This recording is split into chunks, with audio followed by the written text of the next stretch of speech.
few years now, and I've only just figured out the one thing that would have saved me hundreds of hours of work, countless nights of stress, and probably a few mental breakdowns. And the most embarrassing thing, it is so obvious that when I finally figured it out, I literally said out loud to myself, why didn't I do this sooner? When I first started out as a community manager, I thought my job was to be everywhere, all the time, reply to every messages within minutes, start new initiatives every week, personally welcome every single member, manually handle every question, every conflict, and every onboarding flow. I wore my business like a badge of honor. Even if I wasn't exhausted at the end of the day, I felt like I wasn't doing enough. But here is what nobody tells you when you are starting out. Being busy is not the same thing as being effective. In fact, constantly doing everything manually was actually making my community worse because I was too burnt out to think strategically or to be present where it really mattered. The one thing I wish I had done sooner, document and systematize everything I was repeating. Build a playbook, create templates, set up automations for the predictable stuff, basically working smarter instead of just working constantly. My name is John Duque, and I've been managing and building online communities for the past few years now, from creative collective to tech, SaaS, and also creative ecosystem. Once I finally made the shift, everything changed. Members onboarding got smoother because the process was consistent. I had more time for strategic thinking and meaningful conversations. And honestly, the community felt more alive because I wasn't running on fumes anymore. I went from spending 15 hours a week on admin tasks to less than 5 hours without any drop in member satisfaction. Actually, our community engagement actually went up. So in this video, I am going to break down exactly what I documented, how I systemized my community management, and the specific steps you can take to do this too. Even if you are thinking you don't have time or your community is too small to need systems. Let me paint a picture of what my life looked like before I figured this out. I would wake up to 100 notifications, new member requests, questions I had answered 10 times before, welcome messages I needed to write, conflicts to mediate. Every single thing required my personal attention. I told myself, this is just what community management is. I have to be hands on. But something happened that changed my perspective completely. I got sick, nothing serious, but I was completely out of commission for 3 days. No phones, no laptops, just rest. I was terrified. What would happen to the community without me? And when I came back, the community was fine. Actually, more than fine, basically. Members have stepped up to welcome new people. They've answered each other questions. Things kept moving. And that was when I realized I had made myself the bottleneck. By doing everything manually and personally, I had created a community that depended entirely on me 247. And that is not sustainable. And more importantly, that is not a community. It was just me broadcasting to an audience. The real breakthrough came was understanding this. Documentations and systems don't make your community less personal. They free you up to be personal when it actually counts. Now, let me show you what I mean. What to document and systemize. Part 1. Document your recurring responses. If you are typing the same answers more than once or twice, you are wasting your time. Every community has an FAQ that come up over and over again. Documenting them once save you hours every week. You can ask, what do I document? This includes common questions about the community, how to use it, the rules, the channel, frequently asked questions or topic like the basics of your niche, the resources or links you share repeatedly, and your stance on common conflicts or issues. Here is what I did. I tracked questions for 1 week. Every time someone asked something I had answered before, I will add it to a Google Doc. By the end of the week, I had 30 recurring questions. I created a comprehensive FAQ, not just where do I find X, but real answers with context. I wrote them once, well, in my voice. I pinned resources strategically. Instead of DMing the same link 5 times a day, I created a resource channel with everything organized by topic. Also, I used text-based expansion tools. For quick response, I couldn't fully automate. I set up keyboard shortcuts. Typing welcome would paste my full welcome messages that I could have personalized with their names or answer them in 3 seconds. I'm still hopeful, but I'm not rewriting the same paragraph 50 times. Part 2, Systemize Onboarding. First impressions matter, but personally, welcoming every new member doesn't scale. And when you are busy or offline, new members feel ignored. A systemized onboarding ensures everyone gets a great experience every time. Now you may ask, what do I systemize? A solid onboarding system includes automated welcome messages with key info, clear next steps, introduce yourself, explore these channels, or follow us on whatever link, or meet Toyin, who is also a member of this community. Links to important resources or guidelines, optional, a welcome questionnaire to learn more about the members. Now you might be wondering, how do I automate Joy? So here is my onboarding flow, automated welcome DM. When someone joins, they immediately get a message that says, "Hey Barnabas, welcome to the community. Here's what to do first." It is warm, personal sounding, but automated.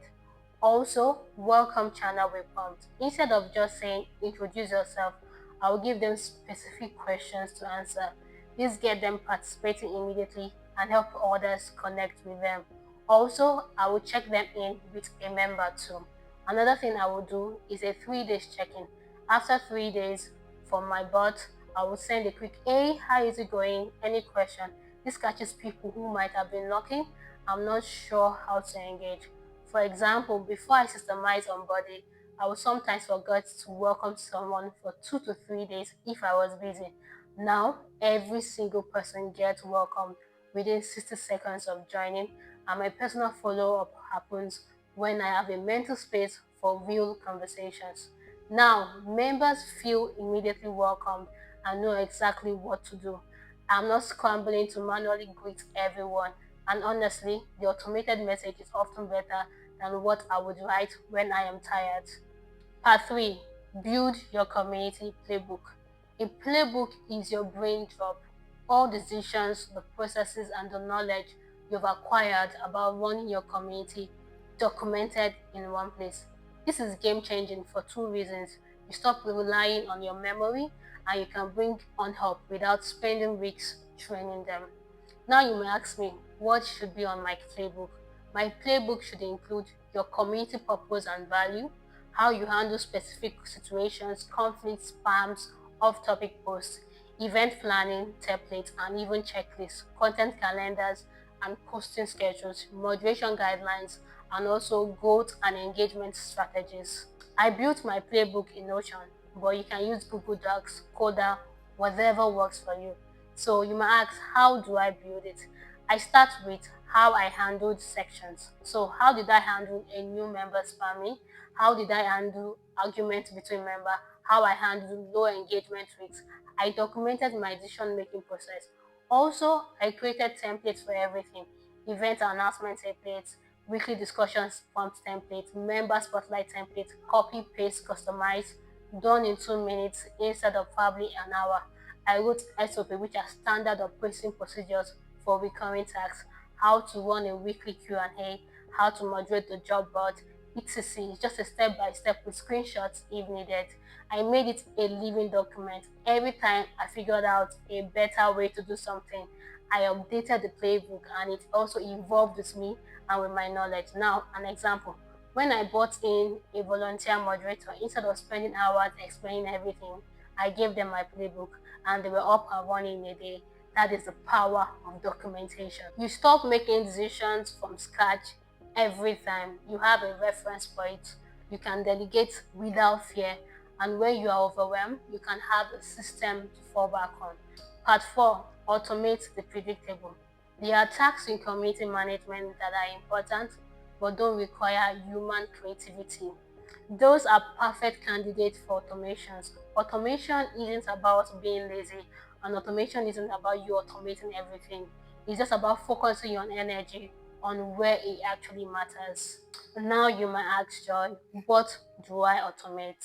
We can automate work on messages and onboarding flows, recurring reminders, that is weekly prompt, event notification, content posting, scheduling, not real-time conversation, basic moderation, flagging spam, featuring keywords, member milestone celebrations, 30 days in the communities, etc. Now you can ask, where do I start? So here is where I started.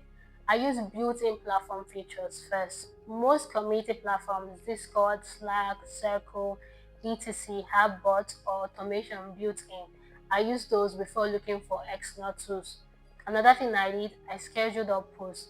Instead of manually posting Monday motivation every week, I schedule it once and let it run.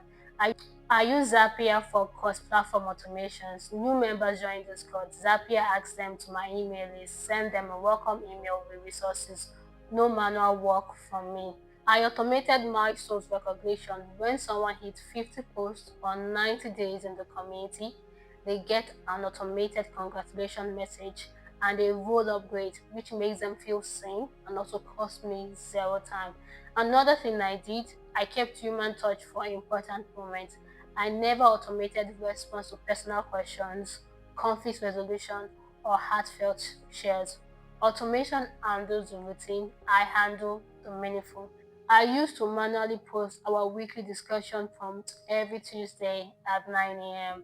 And because I know that there is time overlap for different countries, if I overslept or forgot, we would miss it. Now it is scheduled, it never misses, and I can now focus on responding thoughtfully to people's answers. The predictable stuff happens whether I am online or not. Members get consistent experience, and I have a mental space for the complex, the human part of the community, and that actually also requires me to do it. I know what you're thinking. This sounds great, but I barely have the time to manage my community now. How am I supposed to find time to document and build all the systems?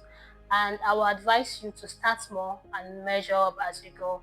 If you want me to create a community management playbook template that you can copy and customize, and it includes all the section I mentioned, FAQ templates, onboarding flow builders, situation handling guides, automation setup checklists, everything you need to start systemizing without building from scratch, please let me know in the comments below.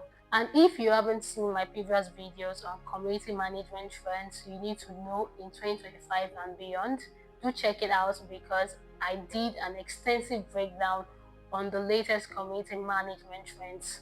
And if this resonated with you, I would love to know, what is that one thing you wish you had done sooner as a community manager? Drop it in the comments. I read everyone and I try my best to respond to everyone. And I bet other community builders would love to learn from your experience too. Also, please make sure to hit subscribe, share, like, and comment because I'm currently doing a 90-day community challenge where I'm breaking down more of these strategies every week and what is actually working in 2025 and beyond. Look, after implementing these systems, my job as a community manager completely changed. I went from feeling like I was drowning in tasks. I know you understand that feeling. So it felt like as if I was drowning in tasks to actually having time to think strategically, build relationships, and also enjoy what I'm doing again.